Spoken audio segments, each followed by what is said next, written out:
If you're involved in exporting, you know that determining the U.S. Principal Party in Interest, or USPPI, can be confusing, but getting it right is essential for your documentation and compliance with export regulations. I'm Kari Crane, editor of Shipping Solutions' international trade blog Passages. I'll clear up the confusion and explain the responsibilities of a USPPI. But before I get started, make sure you subscribe to this channel so you don't miss any of our basics of exporting videos.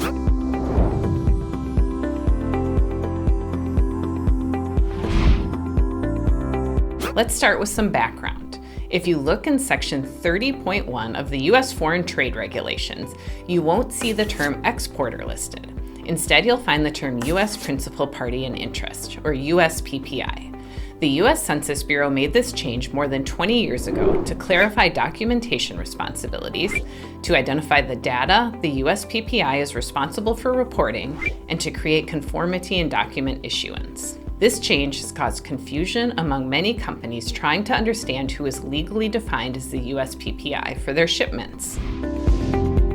The U.S. Census Bureau defines the USPPI as a person in the United States that receives the primary benefits, monetary or otherwise, of the export transaction.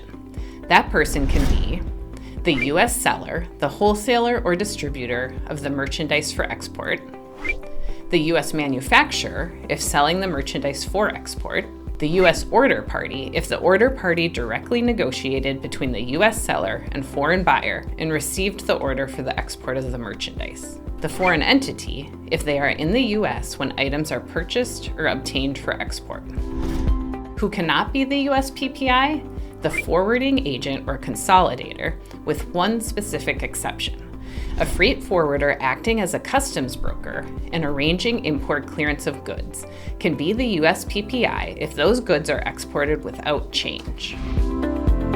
Now let's break down the responsibilities of the USPPI, especially in a routed export transaction. The Foreign Principal Party in Interest, or FPPI, must grant authority for filing the EEI through AES Direct to someone in the U.S., typically the USPPI or the freight forwarder.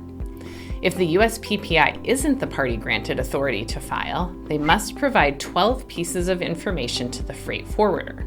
These include name and address of the USPPI, USPPI's employer identification number, state of origin, foreign trade zone, if applicable, commercial description of commodities, origin of goods indicator, either domestic D or foreign F, Schedule B number or HTS US code, quantities and units of measure, value, export control classification number or sufficient technical information to determine the ECCN, all necessary licensing information, any information affecting export license determination.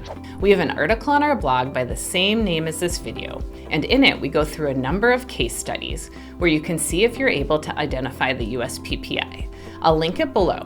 Check it out and quiz yourself to see if you really understand USPPI. If you don't, shipment delays and legal issues could be in your future. If you liked this video, like it, share it, and subscribe to our channel for more videos sharing real practical advice for exporters.